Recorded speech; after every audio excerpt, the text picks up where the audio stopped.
do Pix é um bem da sociedade brasileira. Assim, ele não é de ninguém mais, ele é, né, da população. Quando eu falo de números do Pix, as principais conquistas em 5 anos. 175 milhões de usuários, 93% dos adultos. E nesses 5 anos também 85 trilhões movimentados. Então, é muito dinheiro. O Brasil sempre foi referência em tecnologia financeira. Lá nos anos 2000, acho que é 2001, 2002, né, veio o TED com o SPB. Sim. Então já foi uma estrutura que mudou o ecossistema brasileiro e até em padrões internacionais. E o Pix foi construído em cima dessa estrutura. O Pix é, de longe, a maior referência, o maior sucesso, e são todos os bancos centrais, todos os reguladores que olham para o Pix hoje dizem, nossa, como, né, o Brasil está à frente de todos nós. Eu acho que essa simplicidade foi também um fator muito importante que gerou essa popularização. Acho que a palavra principal é essa, assim, o Pix é popular, porque ele é fácil.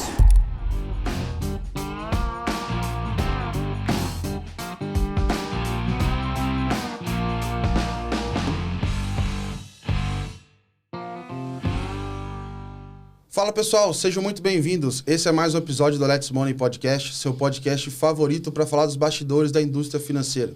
Eu sou o Gabriel Pereira e aqui a gente dá voz para quem está construindo o mercado financeiro. O episódio de hoje é especial porque é um episódio de aniversário. São 5 anos daquele queridinho do Brasil, do Pix. Essa forma de pagamento instantânea que virou um substantivo que se refere a dinheiro. Ninguém fala mais enviar dinheiro, fala enviar um Pix. Já foi mensageria, pessoas que eventualmente estavam bloqueadas no WhatsApp, estavam mandando mensagem via Pix, mandavam um Pix de 1 centavo com mensagem. A gente descobriu muita coisa ao longo dessa história, desde a corrida pelas chaves, desde aprender a utilizar no dia a dia, aprender o QR Code, ensinar todo mundo. E hoje a gente chega a números impressionantes aqui, como mais de 175 milhões de usuários. E a gente tem aqui, nessa data especificamente, que o Pix assume com 50,9%, né, de todas as transações de pagamento no Brasil. Isso inclui dinheiro, inclui cartões, etc. Então, algo que nasceu, do meu ponto de vista, eu vou abordar com algumas pessoas aqui agora, entre aspas, despretensiosamente, virou até objeto de investigação mundial, virou casos para vários outros bancos centrais que se inspiram na gente, etc. E a ideia do papo é a gente discutir sobre isso, falar desses 5 anos do Pix, falar do trilho do Open Finance e como ele cria mais possibilidades para essa ferramenta que é incrível. E eu trouxe 2 pessoas aqui que viveram essa construção. Eu vou falar hoje com a Ana Carla Abrão, ela é a presidente da Associação do Open Finance Brasil, e eu vou falar com o Marcelo, ele que também é CEO, diretor iniciador, esteve desde o começo dessas discussões, participou ali do GTs. É um prazer receber vocês aqui hoje. Obrigada, Gabriel. Prazer estar aqui com você, com o Marcelo, com o pessoal que nos ouve e que nos assiste aqui, que entende muito desses temas. Exatamente. Então, é sempre um desafio estar aqui. Super prazer. Sempre legal voltar aqui à casa da Let's Media, né? Let's Money. Boa. Com a Ana também, quem tiver a evolução do Open Finance. E o Pix está muito dentro do Open Finance, no que o Open Finance está construindo. Então, acho que é uma conversa que faz sentido a gente colocar nesse momento dos 5 anos do Pix e acabou de ser 5 anos do Open Finance também. Legal, legal. E tem... eu acho que, sim, para muita gente que talvez esteja chegando agora e está vendo novas funcionalidades do Pix, está se interessando por elas, às vezes nem sabe que tem um trilho do Open Finance por trás, o que está ali por trás. A gente já acha que já discutiu isso, pode ser bom. Eu acho que tem um lado de ser orientado a caso de uso e trazer essa atratividade. Mas eu acho que aqui a ideia do nosso papo é a gente passar um pouquinho por essa história, assim. Então, eu queria fazer essa volta ao tempo aqui. Eu queria até começar com a Ana Carla para a gente falar assim, como é que era um pouco do ambiente quando a gente discutia de pegar referências de pagamentos internacionais. A gente tinha UPI, mas parecia algo muito distante. A gente, no Brasil, estava num cenário onde era comum pagar R$10 eventualmente numa TED, né? Fazer um pagamento que levava... O rápido levava 15 minutos, era impressionante na época. Sim. E tal. R$10 de 2016, né? Hoje, imagina, proporcionalmente era um valor bem relevante. E aí chega um pagamento que fala assim, bom, a partir de agora ninguém paga por nada, é instantâneo, é 24/7. Queria ouvir de você como é que era nessa época, assim, e o que se esperava disso, porque a mudança foi muito grande, né? Foi grande, foi rápida e foi muito impactante, né, Gabriel? Eu acho que É interessante, eu fui até rever a live de lançamento do Pix, que foi dia 16 de novembro de 2020, plena pandemia ali, e resgatar, até para resgatar um pouco, né, desse histórico. E ali já foi uma construção que começou há bastante tempo. Na verdade, assim, a discussão de pagamentos instantâneos, ela já vinha há bastante tempo. O Banco Central vinha, né, puxando essa agenda, cobrando essa agenda, inclusive, né, das grandes instituições, né, detentoras de conta ali. E até um determinado momento que o Banco Central falou, nós vamos fazer aqui internamente. Vamos fazer internamente, a gente vai pegar o que existe hoje no mundo e com um objetivo ali na agenda. Foram duas agendas que andaram, né, surgiram em paralelo, Open Finance e Pix. Eu até costumo brincar que no caso do Pix, o Banco Central foi mais criativo no nome, né? O Open Finance ficou mais complexo. Mas foram as duas agendas que surgiram ali em paralelo e já sabendo que elas iriam convergir, a gente vai falar sobre isso daqui a pouco, né? Mas ali o Banco Central bateu no peito, falou, vamos fazer internamente. A gente já tinha o SPB, que é o Sistema de Liquidação, né? O Sistema Brasileiro de Pagamentos, que já era um sucesso, já era uma referência, foi sempre uma referência mundial. E o Banco Central falou, olha, a gente tem que se manter nessa fronteira de inovação e de eficiência financeira, tem que buscar um instrumento que seja inclusivo, e acho que de tudo que a gente viu, né, do Pix, talvez seja esse o fator, né, de maior sucesso. Assim, o nível de inclusão financeira que se conseguiu com o Pix é muito impressionante. E, graças, inclusive, né, como você falou, é um mecanismo que, ao contrário da TED, permite que as pessoas, né, façam Pix de até 1 centavo, né, como mensageria. Então, ali, eu acho que foi, acima de tudo, uma clara vontade de política pública do Banco Central de colocar esse mecanismo de pé e bater no peito mesmo e dizer nós vamos operar esse produto, que era uma novidade, né? Como é que o regulador né, virou produteiro, é isso? Mas ali, ou essa agenda acontecia assim, ou possivelmente a gente estaria discutindo isso até hoje.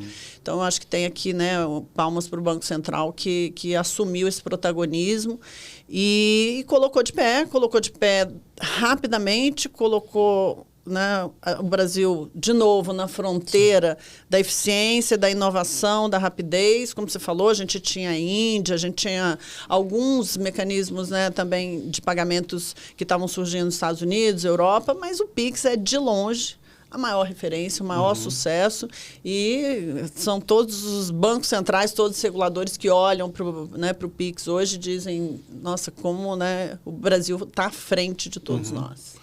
Marcelo, eu queria perguntar para você o seguinte, o que faz do ponto de vista de arquitetura ou de organização ali de sistemas, o Pix ser tão barato, confiável, escalável, seguro? Porque a sensação é de que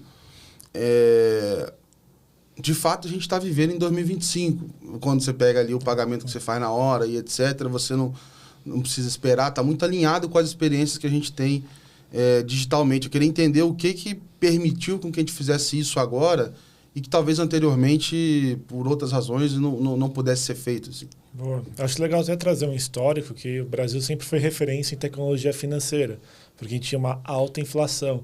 Então, os bancos tiveram que desenvolver sistemas para trabalhar com essa alta inflação.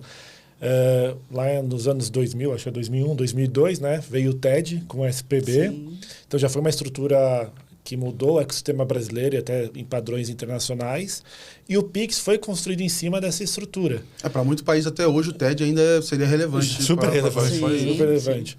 Então, o Pix ele veio em cima dessa estrutura. Ele veio em cima da rede do Sistema Financeiro Nacional, a RSFN. E toda a parte de certificação e certificados que tem nessa estrutura, que é o que o TED usa e o que o Pix usa. Mas vamos falar que o Pix tem novas APIs e novos fluxos. Mas a estrutura base de certificados é igual ao TED que a gente já usa há mais de 20 anos. E que estava construída, né? Que estava construída, já estava tocando a vida. Então, mais de 20 anos já utilizando. E também acho legal lembrar antes do Pix, lá em 2020, 2019, 2020, o que estava acontecendo no mercado? A gente estava vendo surgir vários arranjos fechados de QR Code, de pagamentos digitais, que é algo parecido aconteceu na China, né? Só de verdade lá, o WhatsApp, o WeChat Pay e o Alipay, que são dois arranjos fechados, que tem um duopólio lá e um QR Code não paga no outro. Então, você como taxista lá, você precisa ter os dois QR Codes. Ou você como usuário precisa ter os dois QR Codes. No Brasil, não estava literalmente um duopólio. Estava um oligopólio. Era uma briga para ver quem se tornaria esse player, um playbook muito parecido da China. Assim. Isso. Até se você fosse num restaurante na Vila Olímpia, que na época era o lugar de meio de pagamento no Brasil, você ia em qualquer restaurante ia ter uns 5, 6 QR Codes. Da AME Digital, do PicPay. Essa época eu ganhei muito bônus essa época aí. Porque, baixa o nosso aplicativo, ganha R$30 e tal, era uma briga muito grande. Tinha do Rappi também, tinha muitos. E lembra que a gente tinha vivido mais antes ainda, né? A gente tinha vivido a era das maquininhas, que eram várias maquininhas, que o Banco Central já tinha regulamentado para ter interoperabilidade ali, né? Caixa, então, a gente já conhecia essa história. O caixa ele precisa ter uma bancada grande, né? Que a quantidade de maquininha, de QR Code, opções de pagar, etc. Então o Banco Central viu o que estava acontecendo e naquele momento a gente tinha que tomar uma decisão. Será que eu vou atuar nisso ou deixar o mercado se autorregular? Eu sei que anteriormente ele tentou deixar o mercado se autorregular, mas não aconteceu isso. Tá? Não aconteceu. Então ele teve que atuar. E que bom que ele atuou. Onde estaria no modelo na China é muito pior, né? A gente ia ter que ter várias coisas, várias contas, vários QR Codes, ia ser uma confusão. E até quando a gente fala de segurança e até da parte de compliance, fica muito mais complexo. Aqui vamos falar no Banco Central, como tudo passa pelo Banco Central, a gente tem um compliance mais estruturado. Existe uma transparência. É o que ele busca sempre com a regulação, trazer mais transparência. Esses arranjos fechados de QR Code não tinham essa transparência. Então, eu acho que o Banco Central tomou essa atitude tanto na visão tecnológica, de compliance e de mercado. E também na época... ter um MED, por exemplo... Ter um MED, podia até ter um MED, algo de chargeback no Pix, né? bem aspas, em alguns arranjos. E acho que outro ponto também importante, naquela época existia... a disputa, o dilema do ovo e da galinha. Se eu criasse uma conta digital, uma carteira digital, eu tenho a conta do pagador, mas eu ia precisar ter a conta do recebedor. Eu ia ter que credenciar recebedores. Então, que na época eu tinha uma empresa de benefícios, que na época chamava Alimente, concorrente da VR, da Alelo. E a gente foi uma das primeiras que começou a ter, era 100% em QR Code, lá em 2018, 2019. E qual que era a nossa dor? A gente tinha um arranjo fechado, para o usuário pagador, o trabalhador, mas eu precisava credenciar os restaurantes. Porque eu precisava pôr os QR Codes lá. Com o arranjo Pix não existe isso, ovo a galinha. Você consegue criar uma conta digital sem ter os dois lados da cadeia. Você só precisa ter um do usuário pagador e um do usuário recebedor. Então, acho que isso foi um grande diferencial também do arranjo Pix, mas até voltando à sua parte estrutural. Então, foi baseado na RSFN, no TED, que custa fração de centavos, né? Custa fração de centavos. Aí depende. Vamos falar, para você usar a estrutura do Banco Central como participante direto, você paga 1 centavo a cada 10 transações. Tá? Existem outros custos ali também, mas esse é o custo com o Banco Central. Mas existe seu custo de cloud, custo de compliance, capital prudencial, de time. Então, é muito maior. Então, às vezes, a pessoa acaba falando que é menos de 1 centavo. Não é isso. E aí também quando a gente coloca outras regras... porque, por exemplo, quando o Banco Central coloca os valores, quanto custou para desenvolver o Pix, etc., ele está falando da DIRT, está falando dos sistemas do lado do Banco Central, certo? Foi o setup do Banco Central. É a infraestrutura que está lá dentro. Sim. É porque também se a gente for levar em conta todo o esforço de quem está no mercado para se adequar a isso aí, essa conta também... Como vale para a mesma coisa para o Open Finance. É a mesma coisa. A estrutura central, o perímetro central, é a parte mais, de menor custo de toda a infraestrutura que é desenvolvida. Né? Acho que é um bom paralelo.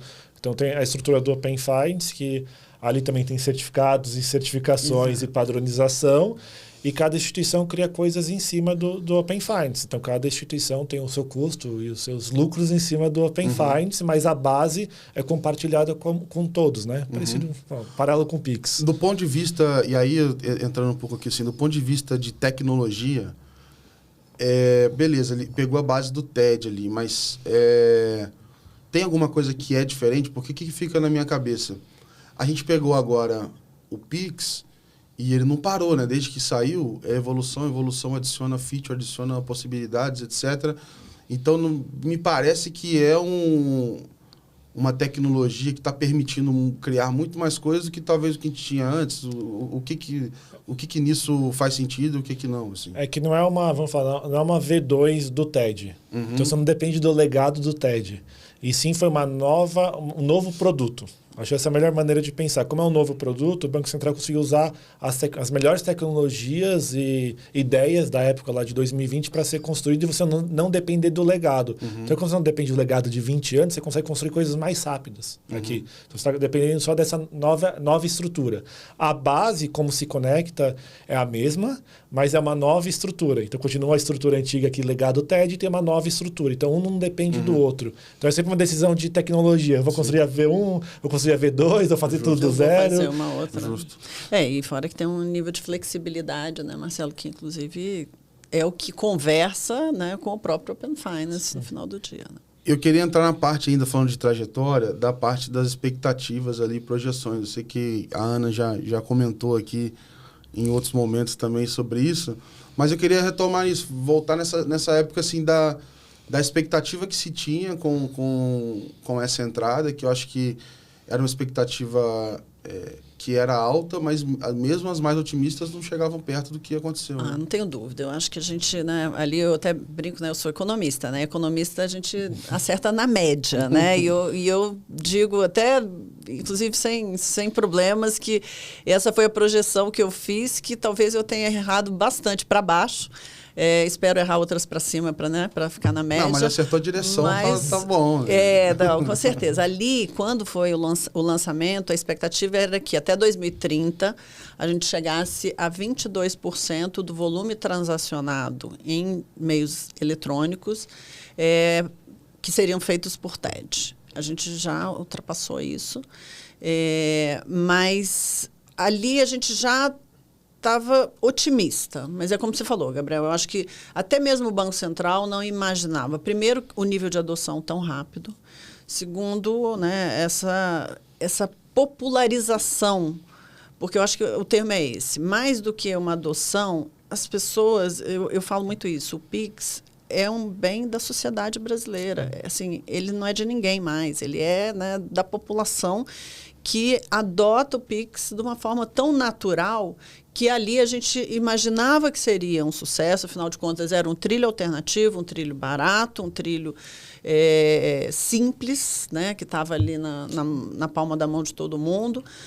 Mas eu acho que, né, ninguém imaginava que essa popularização, eu me lembro que eu fui, em 21, eu fui fazer uma viagem à Amazônia e tinha Pix para comprar artesanato indígena, né? Literalmente, né, no meio da selva. Então, assim, esse sucesso surpreendeu, tenho certeza, até os mais otimistas. Então, hoje, quando a gente vê esses números, é fruto dessa popularização, dessa adoção. O brasileiro tem uma tendência assim, a aderir, né, a novas funcionalidades e tecnologias, mas no caso do Pix foi um sucesso absoluto. Eu diria, na minha cabeça aqui, que tinham 3 fatores. Primeiro, a obrigatoriedade, beleza, né? Então, os bancos precisam participar. O segundo, obviamente, é a pandemia ali, que acho que acelerou muita coisa. E o terceiro, que eu acho que é uma derivada do primeiro, é o seguinte: a corrida pelo domicílio das chaves Pix. A minha sensação é que a gente teve, que eu acho que isso até impactou o Open Finance, mas negativamente, porque a lógica foi não inversa, era a mesma, né? Assim, não, o pré-consentimento, para mim, foi uma das maiores bizarrices que a gente já produziu, assim, tipo, não valia de nada e a pessoa ia manifestar interesse naquilo ali. Mas a chave Pix era muito forte e até hoje ela é um sinal de principalidade, né? Assim, qual é a chave principal que essa pessoa usa? É o e-mail, é o telefone, é o CPF. Quanto mais eu tenho dela comigo, mais o fluxo dela de dinheiro vai estar centralizado aqui com a gente, né? Mas eu adicionaria aqui também a questão da simplicidade, né? Isso num país que é um país... Primeiro que nem todo mundo tem acesso, né, ao cartão de crédito, ou mesmo tendo acesso a uma conta bancária, uma conta muito simples, com a TED nos níveis de custo que a gente tinha lá atrás, mas eu acho que essa simplicidade de você fazer um Pix, né, assim, sem nenhum tipo de ruído, sem você necessariamente ter que, né, digitar número de conta, CPF. Eu acho que essa simplicidade ajudou muito também.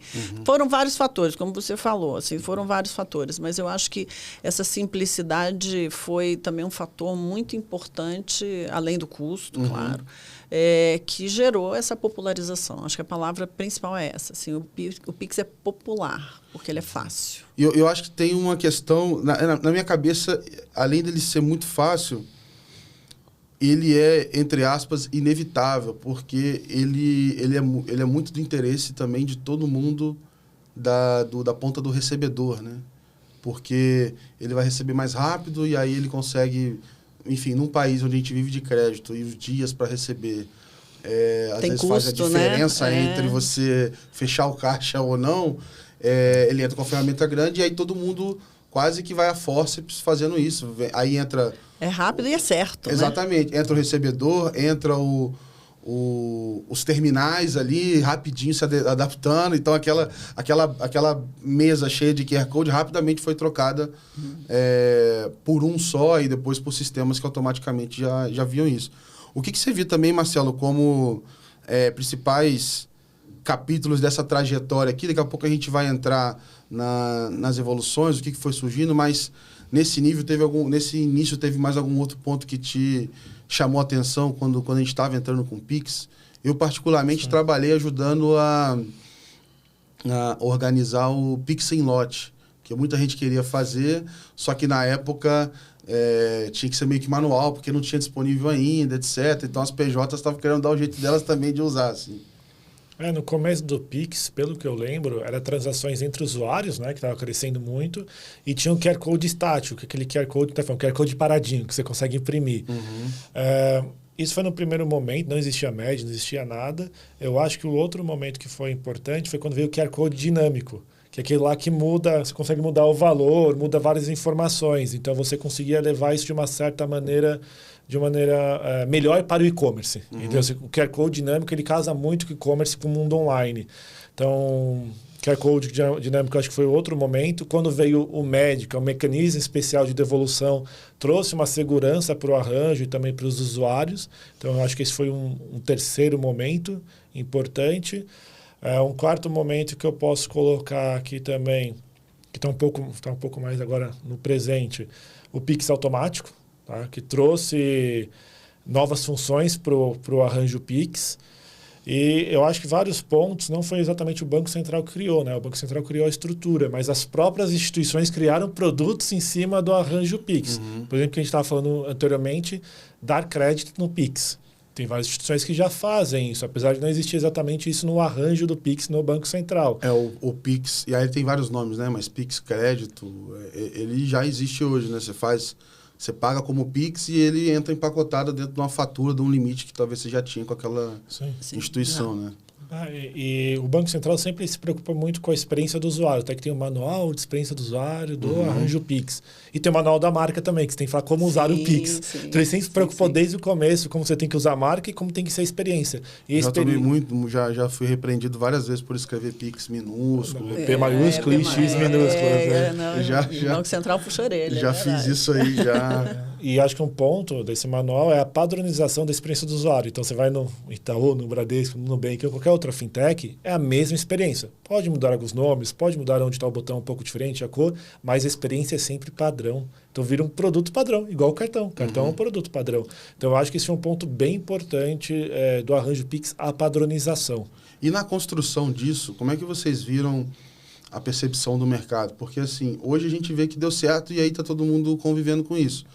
Mas você pegar o Banco Central, entre aspas, ditando como deveria ser a experiência em cada instituição, imagino que o pessoal devia sentir até um pouco, entre aspas, invadido, porque assim, cara, aqui é como se fosse o meu segredo aqui da minha experiência, assim, eu vou colocar mais ou menos etapas, porque é assim que é o nosso jeito de fazer, etc. E do nada você tem o Pix, tem o Open Finance dizendo, não, olha, tem que fazer desse jeito aqui, você tem uma certa liberdade, mas não pode fugir disso, assim. Aqui, Gabriel, com certeza, assim, né?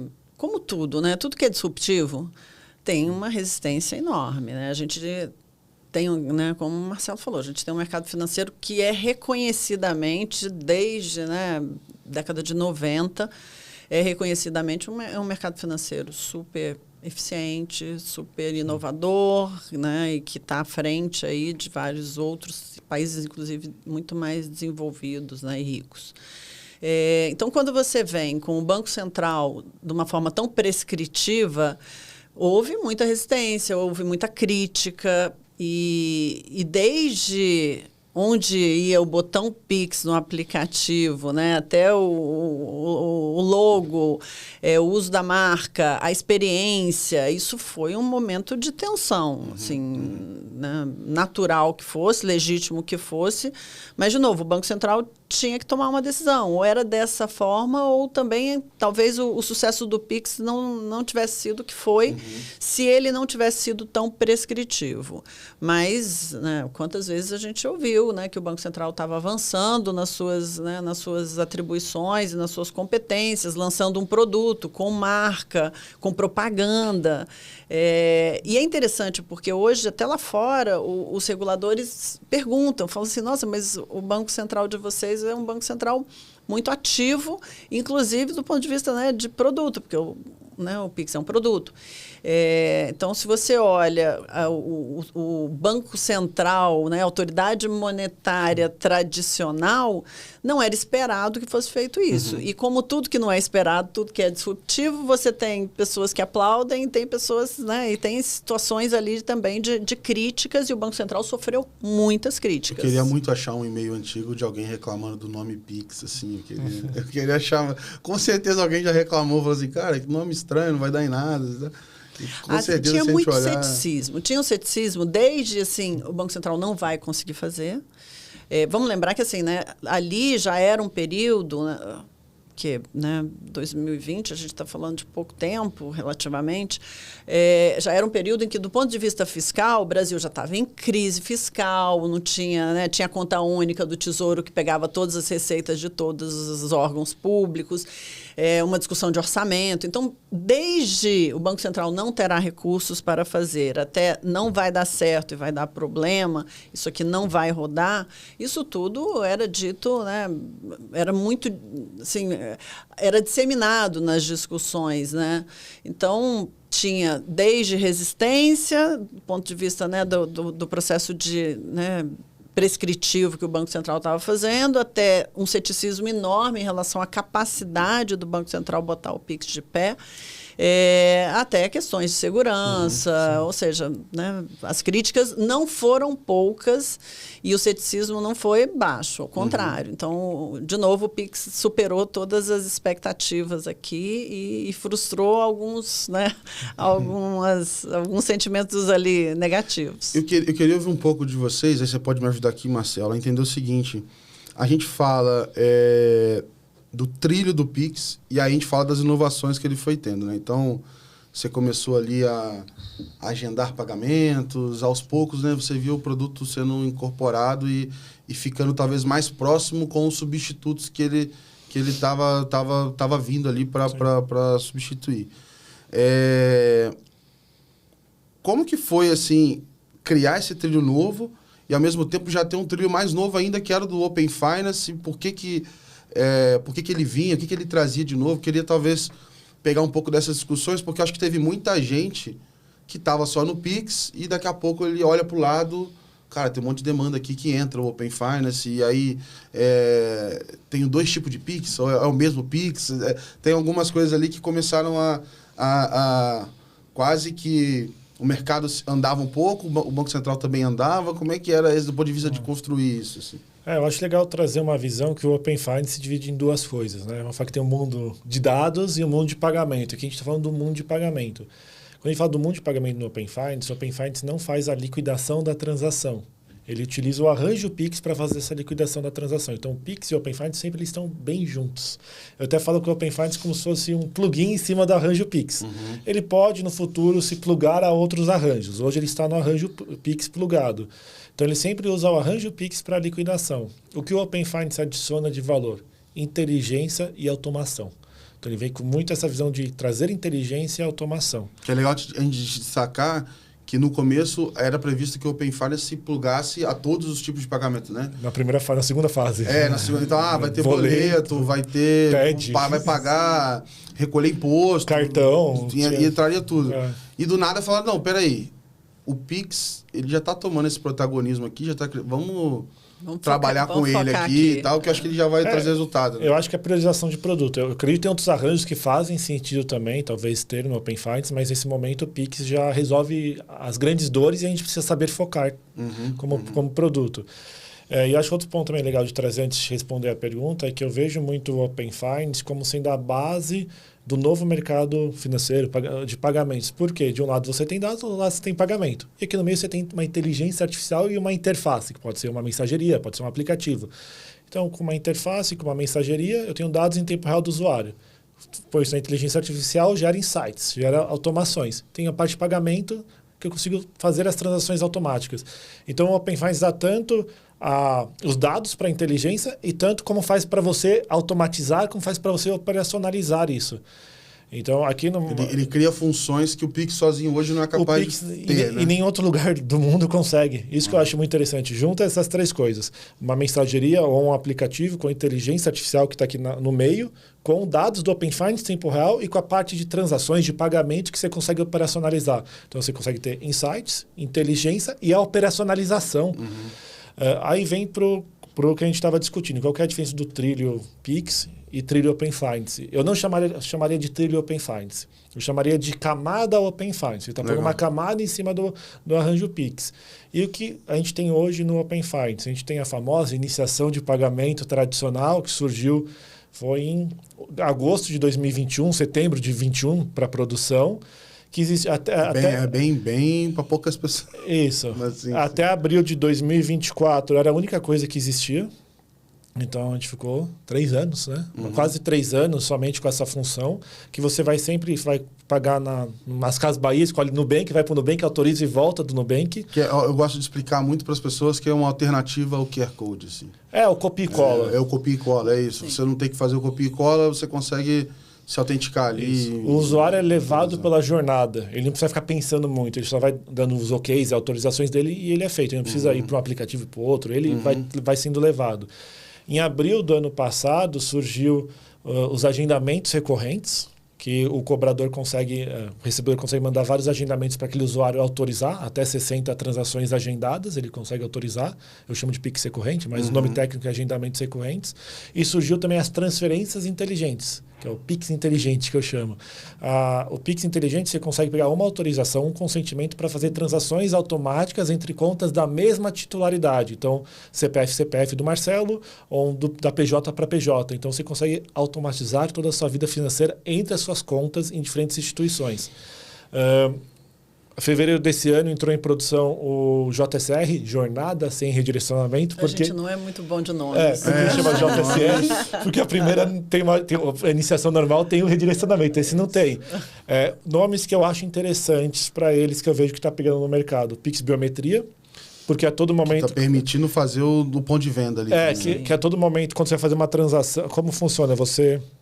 Dá exemplo do Google Pay, que é quem mais usa hoje o JSR em produção. Deve ser 95% do volume é o Google Pay. Eu estou no meu Google Pay, aqui no meu Android, conecto minha conta Nubank. A partir de lá, com meus limites, tudo seguro, autorizei. A partir de lá, eu só vou autorizar no aplicativo do Google Pay, com a validação no meu celular, que pode ser minha cara, minha digital, minha senha, a validação que eu tenho no meu celular. E a transação é feita. Então, sai do Nubank para o restaurante, do Nubank para o Gabriel. Que mas uma experiência parecida com você pagar com o Apple Pay, o Apple Pay, com o cartão. É a mesma coisa. É então, por isso deu muito certo no Google Pay. Então, você não precisa ter a conta do usuário para mexer no dinheiro e fazer os fluxos financeiros. Tem pessoas também que acham o nome bem interessante, estão chamando de Pix on File. Porque quando você conecta o Pix, já fica ali conectado, que existe o Card on File. Sim, então é como se fosse um Pix on File, que a gente poderia chamar. Então, você poderia ter todos os lugares onde você cadastra um cartão pela primeira vez, você pode trocar pelo Pix ali. E eu acho que essa é a tendência, que a gente no Open Finance não é tão bom de colocar nomes. Então, às vezes, fica um pouco complexo até para as instituições entenderem o que é e o que elas podem fazer. E deve aumentar isso porque a gente está tentando melhorar o consentimento ali para ficar facilitado para ele ver o saldo, né? Que hoje ele não... um dos maiores motivos de recusa lá é não ter saldo, porque ele não sabe se na conta dele tem um saldo ou não, porque o consentimento foi para pagar e não para dados, né? Na jornada otimizada agora. E acho que isso vai ser um fator que também vai aumentar muito esse uso. Você falou assim, o quanto que isso pode entrar no ponto de venda e pegar no gosto das pessoas. Tudo bem que aí você tem as discussões sobre celulares que têm NFC no Brasil, celulares que têm wallet, a quantidade de Android versus iOS no Brasil, etc. Mas quando eu olho a longo prazo, eu falo, cara, para mim esse é o caminho, né? Eu costumo dizer que assim, né, a gente, da mesma forma que a gente fala assim, nossa, não sei qual foi a última vez que eu fui numa agência bancária, daqui a pouco a gente vai dizer, nossa, você lembra quando eu tinha 3, 4 aplicativos, né, de instituição financeira no meu celular? E agora você tem ou uma wallet ou uma única instituição pela qual você entra para poder fazer as suas transações nas diversas que você tem. Então, eu acho que a gente começa a mudar o comportamento e as possibilidades. Né, na linha que o Marcelo trouxe, o Open Finance acaba sendo um braço de inovação e de funcionalidades em cima do arranjo Pix, porque é por meio do Open Finance que a gente potencializa o que já foi estruturado no arranjo Pix, que é o pagamento instantâneo. Então, todas essas funcionalidades que surgem, essa operacionalização que junta dados, inteligência, como o Marcelo super bem colocou aqui, ao arranjo de pagamentos, cria possibilidades em que o céu é o limite, porque você começa a criar, o mercado começa a criar em cima disso outra forma de você se relacionar, que é muito mais simples, é mais rápido, é muito mais agradável e mais seguro. Que é mais isso é um ponto bem interessante de colocar. É seguro para as duas partes da cadeia, né? Porque você fala assim, o usuário, ele vê o que ele está pagando, né? Quando ele vai fazer o Pix, isso aparece no celular dele. Né? Sim, quando ele vai fazer autentica. o Pix biometria ali, exatamente. E acho que quando a gente fala de fraude, de antifraude, você tem o antifraude do recebedor, né? Tem o antifraude do banco do pagador e tem o antifraude também do iniciador de pagamento, a ITP. Então, você tem 3 antifraudes. Legal. E toda a transação do Open Finance é travada no CPF ou no CNPJ. Então, quando você vai lá para o seu banco, se você for tentar logar com outro CPF, não vai. Não é. Por design, já foi pensado dessa forma. Então, todos os produtos do Open Finance sem pagamento já foram pensados por design, em primeiro lugar, a segurança. Então, o Pix Biometria, o JSR é o exemplo disso. Você não precisa ir para o seu banco, a cada transação você valida no seu hardware, lá tem a validação no hardware, que é o FIDO2, ainda você pega vários sinais de risco que você manda para o seu banco, para o Nubank, para ele analisar para ver se faz sentido ou não enviar a transação. Igual alguém que teve a infelicidade de sofrer um furto igual eu aí, do cara tomar um celular... Ele conseguiria, no máximo, se ele quebrasse a autenticação ali, abrir a primeira etapa. Ele não consegue. São tantas outras camadas de segurança ali que...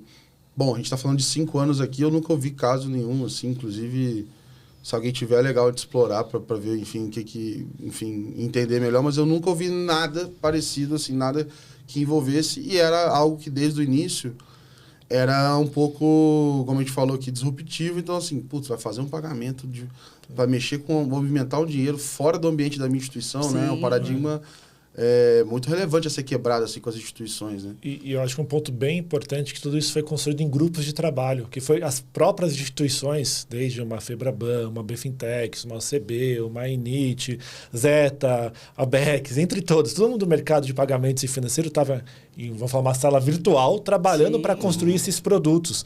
Então, foi uma construção a várias mãos. Por isso que são produtos robustos. Porque foram pensados, né, por diversas cabeças, com diversas experiências. Colaboração. O Open Finance e o Pix também é colaboração, desde o regulador e diferentes membros da sociedade, de instituições construindo aquilo. Então, acho que esse é o diferencial do Brasil também, comparando com outras geografias. É a colaboração do mercado como um todo. E para entender, eu queria, ainda falando dessas evoluções, como que é esse processo de construção, quando a gente fala do roadmap do Pix, agora do Open Finance? Queria ouvir um pouco desse histórico assim, de vocês também, porque agora eu sei que também está andando bem próximo um da outra, porque acho que assim, teve um período que as instituições, elas estavam até se entendendo internamente, né? Você tem times dedicados só ao Pix, aí depois tinha os Open Finance, eles não se falavam no começo, depois tinham que se falar bastante, isso foi mudando. Eu queria ouvir um pouco dessa construção também, o que vocês têm para dividir desse processo e o quão importante é essa proximidade desses roadmaps, ou até a unicidade, vamos dizer assim, para que as instituições consigam atender os prazos, consigam oferecer isso para a sociedade. Esse é um processo que era esperado, Gabriel, né? Como eu disse, lá atrás, quando se lançou primeiro o Open Finance, depois o Pix, né? Essas coisas, na verdade, já rodavam ali, né, em paralelo, foram duas agendas muito importantes que foram gestadas dentro do Banco Central.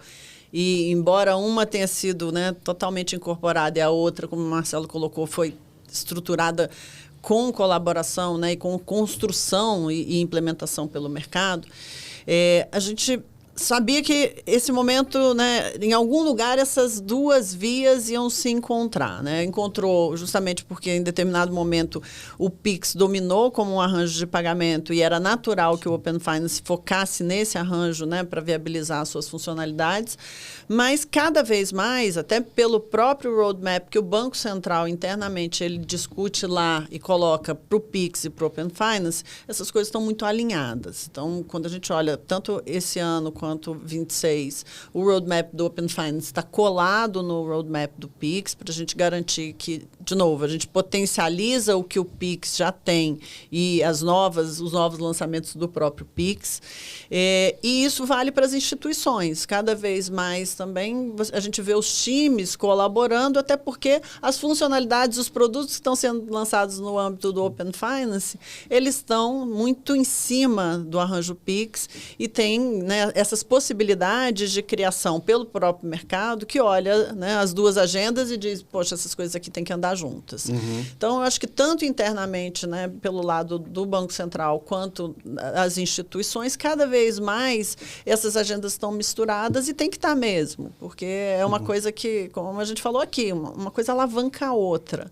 E é o que faz a diferença. É o que faz a diferença, inclusive, para o próprio Open Finance. E aí eu acho que vai entrar até numa próxima etapa que eu quero fazer a pergunta, que isso vai impactar a próxima geração de serviços que a gente vai ver, de empresas que a gente vai ver. Vou passar alguns números, mas eu acho que eu quero entrar num lado para a gente falar do impacto além dos números. Porque quando eu falo de números do Pix, as principais conquistas em 5 anos, como a gente comentou, 175 milhões de usuários, 93% dos adultos. Essa adoção foi mais rápida que, assim, quase qualquer outro sistema de pagamento instantâneo no mundo. No primeiro mês, né, o MVP já é grande, são 30 milhões de transações no primeiro mês, agora estão 7 bilhões mensais. Ao torno desses 5 anos, aproximadamente 200 bilhões. E nesses 5 anos também, 85 trilhões movimentados. Então, é muito dinheiro passando por esses trilhos. E falando de inclusão financeira, acho que tem um número legal aqui, de 71 milhões de pessoas que anteriormente estavam de fora, agora elas estão usando ali, estão fazendo Pix, etc. E nos últimos 5 anos a gente tem um número de 40 milhões de brasileiros bancarizados. Eu queria ouvir de vocês um pouco de reflexões assim, do impacto do Pix, além dos números. Porque a gente fala aqui desses brasileiros que foram bancarizados e agora, eventualmente, eles podem receber oferta de crédito porque eles criaram um histórico que antes ele estava fora, né? Ele estava transacionando fora do sistema financeiro. A gente teve novas empresas que surgiram, novos meios de pagamento, novas experiências. O que vocês podem compartilhar desse impacto, além dos números do Pix, nesses 5 anos também? Eu diria que, assim, o impacto principal é o impacto de cidadania financeira.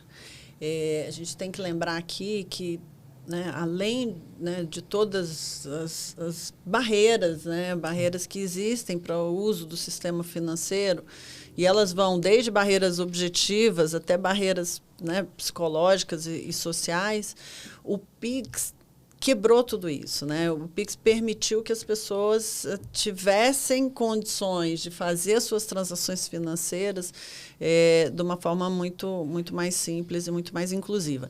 Então, eu diria que, assim, para mim, do ponto de vista social, e é por isso que eu digo que o Pix da sociedade brasileira é uma conquista social, essa ampliação da possibilidade das pessoas se sentirem cidadãos do ponto de vista financeiro. E é algo que não dá para medir, né? Mas eu acho que isso se mede a partir dessa popularização, se mede a partir dessa adesão em massa.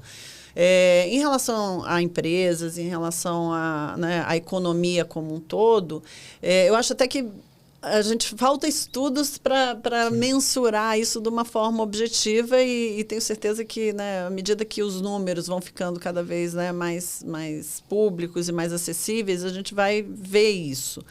Mas quando a gente olha para o que o Pix se tornou, do ponto de vista, né, como a gente falou aqui, não só da instantaneidade, mas da certeza de você ter ali, né, você conseguir checar na hora que aquele recebimento foi feito, que aconteceu, isso tudo tira uma série de fricções Sim. e de perda de eficiência no processo financeiro.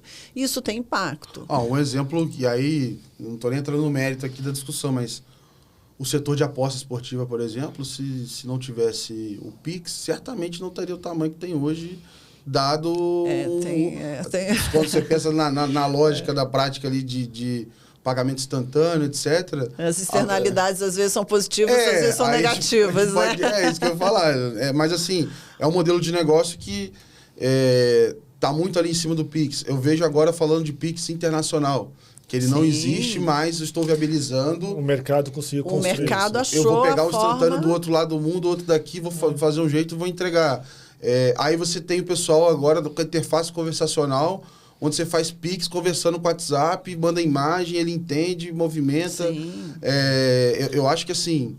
Tem um efeito, inclusive, de inovação, de possibilitar que as pessoas pensem diferente os processos. E minha sensação é que todos esses, eles estão ainda muito no começo. Porque quando a gente olha a iniciação, né, de transação de pagamento, ela... 0,01. É um número muito pequeno ainda, mas é um gráfico que ele está sempre crescendo muito. E você começa a ver um monte de empresas diferentes. Então, desde as próprias empresas de infraestrutura, igual o caso aqui do Iniciador e outros players que existem, mas os players que estão começando a fazer no B2C. Então, na minha visão, à medida que o Pix vai ganhando mais camadas e a parte de dados também vai melhorando, a gente vai ter mais ITPs, no meu ponto de vista, que serão B2Cs. E esses players que vão causar ali, de fato, uma disrupção maior no mercado, que eu acho que vai incomodar, tipo assim, olha, a gente nem, sei lá, daqui a 3, 5 anos, certamente vai falar de algum player grande que nem existe hoje, que conseguiu concentrar uma audiência relevante porque ele usa a camada ABC, ele consegue fazer o marketplace de crédito, ele consegue fazer aquilo, etc. Então, eu tenho uma expectativa muito alta quando eu olho para frente da gente chegar no que era discutido lá no BC Hash de, beleza, aumentar a competição e etc. Mas não só dos players que já estão ali, mas players novos também. Sim. Que eu acho que a gente passou um tempo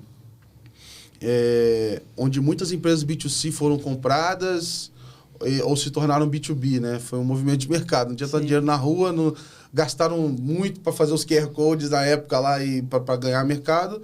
E vários desses players foram se tornando B2B. Agora eu acho que essa oportunidade aí, essa é a minha expectativa com as ITPs, inclusive, assim, quando eu olho daqui para frente, sabe? A gente está num momento de mercado que eu vejo de inflexão. Tá? Agora a gente tem casos reais na rua, então tangibiliza o Open Finance para os players de mercado, para as instituições. Claro que existem instituições mais rápidas e outras um pouco mais lentas, que são diferentes momentos que cada instituição está, mas eu vejo todo o mercado trabalhando com Open Finance por trás dos panos, tanto em dados e tanto em pagamentos. É só o momento que vai chegar esse caso de uso. E muitas vezes chega o caso de uso, mas para o usuário ele nem sabe o que é o Open Finance, porque o Open Finance está na estrutura, né? Está no termos de uso, está no logo, está na base. Mas aquela instituição criou uma experiência que tem o Open Finance embedado. Pode ser para dar um crédito, pode ser para uma gestão de contas, pode ser para diferentes casos de uso. Então hoje qualquer tipo de produto, eu acho que eu estava falando internamente lá no Iniciador, tem que ter a visão Open Finance First. Igual a gente tinha de segurança First, a gente precisa ter em Open Finance. Como o Open Finance entra nesse produto e agrega valor e o que ele tira de fricção com o usuário e o que ele me traz de segurança. Porque tenho todos os dados do usuário, consigo saber se ele é um bom usuário, se ele é ele mesmo, né? Eu consigo validar ele lá no Itaú, se é ele mesmo. Consigo pegar e trazer dinheiro de uma conta para outra.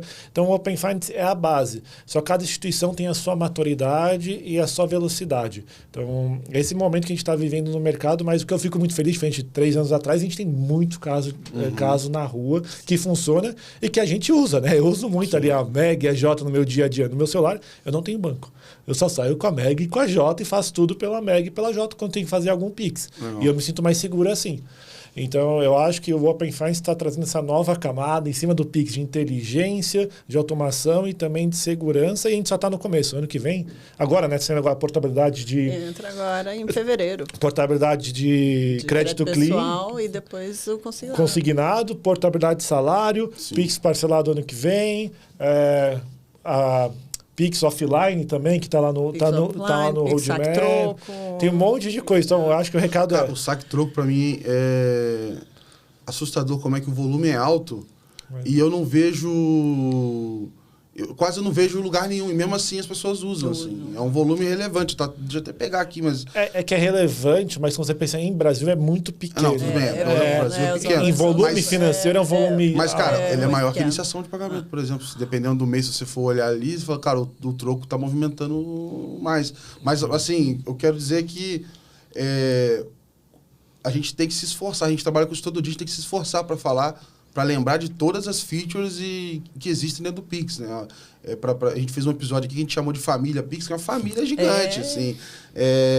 Então, para o cidadão também assimilar tudo isso, acho que ainda é um desafio e ele vai puxando e mostrando as outras possibilidades, né? E eu acho, sabe, Gabriel, que a gente, de novo, assim, para mim, e eu acho que eu falei isso aqui no nosso episódio, vai chegar o dia, e a gente está muito próximo disso, que é absolutamente natural para todo mundo, porque é uma mudança cultural, é uma forma diferente de você se relacionar com nas suas relações financeiras. Vai ser Pix, Open Finance.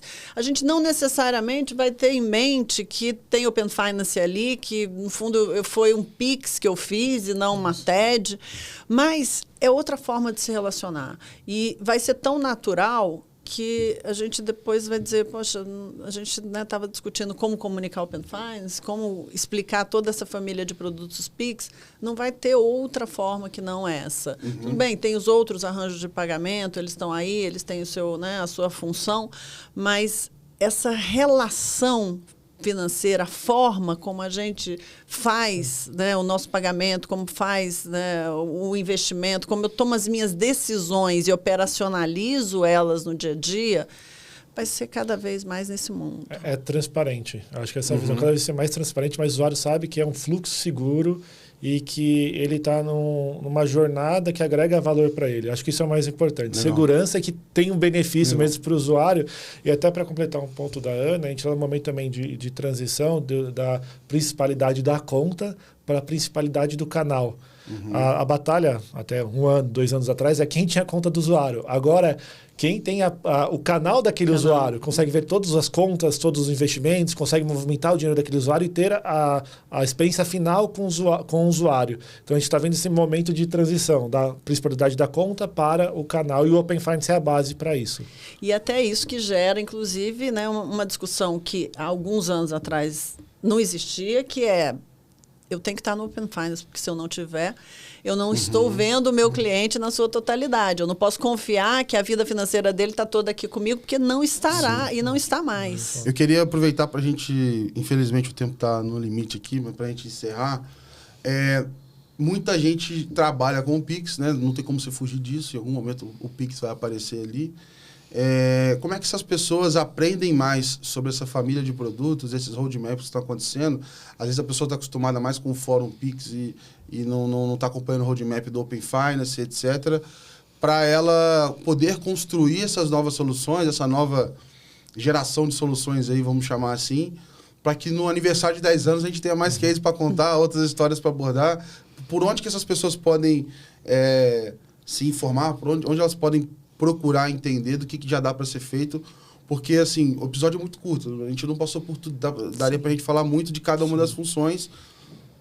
Para onde vai, assim? O que vocês recomendariam para esses times quando vocês encontram? Imagino que na associação deve chegar muita gente lá pedindo ajuda, me ajuda, pelo amor de Deus, por onde eu começo. O próprio iniciador deve chegar gente com um monte de ideia. Aí você fala assim, cara, calma, deixa eu te explicar como são essas conversas, assim. Posso até começar aqui, porque o Marcelo vive recebendo demanda minha lá também, né?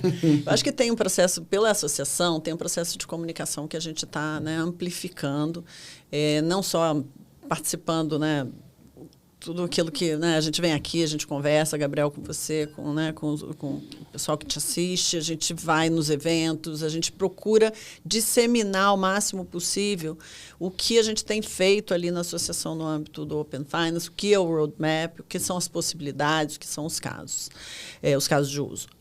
Além disso, a gente tem um processo muito próximo com os participantes, porque uma coisa muito legal que está acontecendo é porque a associação está sendo procurada nessa direção, de dizer, olha, eu tenho aqui uma dor do meu cliente, eu acho que o Open Finance pode me ajudar, porque ele agrega dados com pagamento, e eu tenho uma base de cliente enorme, não estou no Open Finance, me ajuda a pensar como é que a gente se insere, como é que a gente cria soluções. E os participantes, e o iniciador é um super parceiro nisso, tem sido o nosso braço também, né, de disseminação de soluções.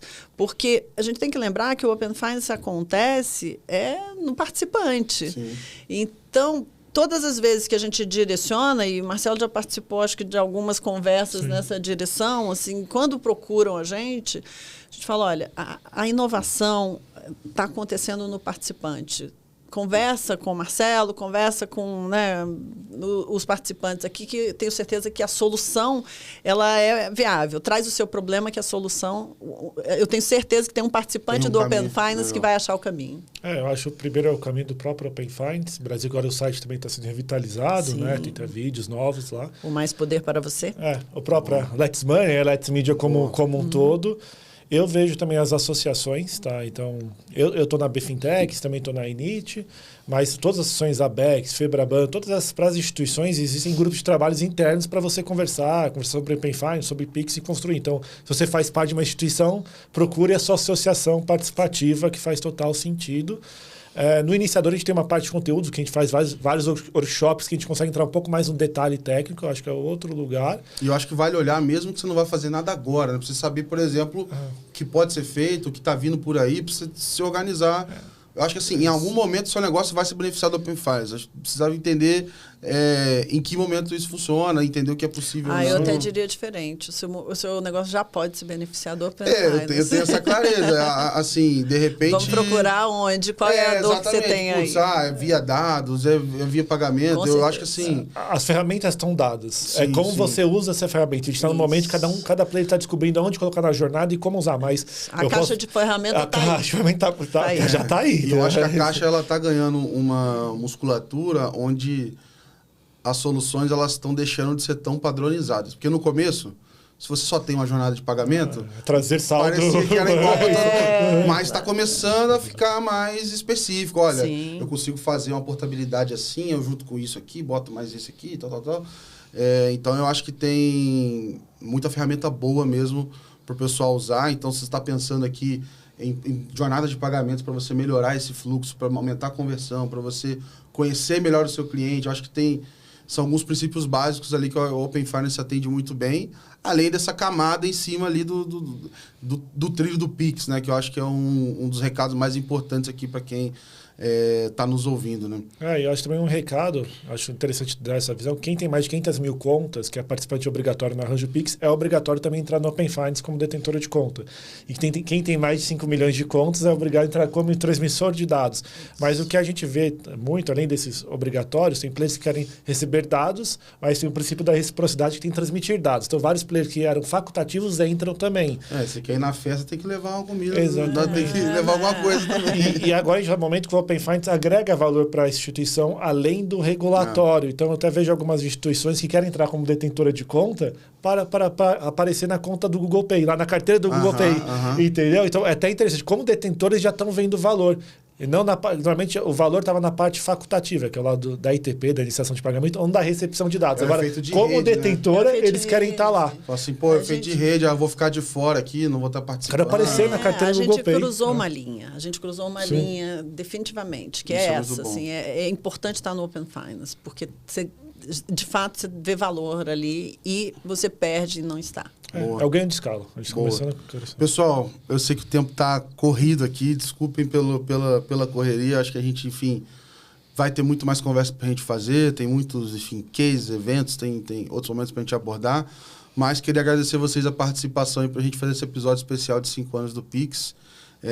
Quase que essa dobradinha com o de Open Finance também, né? Então, obrigado mesmo pela participação, pessoal. Boa. Obrigado, Gabriel. E até para trazer aqui um ponto que eu acho interessante. Obrigado também para o Brant, para o Breno, para o diretor Damaso, para o Gineu, para o Mardilson, Janaína, construíram esses 5 anos de tanto Open Finance, tanto de Pix, que a gente sabe que é uma batalha lá dentro. Não, é verdade. A gente tem que reconhecer aqui, né, o papel que o Banco Central tem e que, se não fosse esse time aí de heróis, a gente não tinha aqui tanto para comemorar depois de 5 anos. E eu vou te falar, assim, acho que o ponto de esforço, eu acho que hoje em dia ele é tão ou igual ou maior do que foi no começo. Assim, pensar e lançar e montar no início foi só o pontapé, porque o negócio dali para frente, você manter isso funcionando, rodando.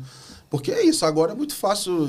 Eu já até fiz um post uma vez brincando sobre isso, falei assim, olha, agora é muito fácil a gente amar o Pix, defender o Pix, mas cara, quanta gente não queria tarifar ele de tudo que é jeito, no meio da jornada, botar um negócio... E suar a camisa com um time pequeno. Então, eu acho que o recado é parabéns pro Banco Central, que é um time reduzido. Exatamente. E várias pessoas muito boas. E que fizeram essa revolução. E ficam adendo que eles mesmos falam isso, né? Eles gostariam que não precisasse de ser todo mundo herói, mas acaba que eles têm que ser dado, enfim, falta de recursos, etc., para se virar para fazer acontecer e continuar sendo reconhecido nacionalmente e internacionalmente também como o nosso ativo aí. Tomara que sejam só boas investigações daqui para frente, que as pessoas consigam aprender o que de bom está fazendo o Pix aqui. Obrigado mesmo a participação. E para nossa audiência, pessoal, vocês já sabem o recado que eu vou passar. Follow the Money. Entre no nosso portal letsmoney.com.br. Lá tem uma matéria desse episódio aqui e também de todos os outros que a gente grava. Então você consegue ficar atualizado. Eu sei que a gente está publicando muito, tem semana que estão saindo 5 episódios, mas você consegue ver ali qual que te chama mais atenção, qual que te interessa. A ideia é, de alguma maneira, acrescentar alguma coisa no seu trabalho, seja dos mais variados temas do mercado financeiro. Então entre no nosso portal, assine a nossa newsletter. A gente se vê no próximo episódio. Grande abraço, valeu, tchau, tchau.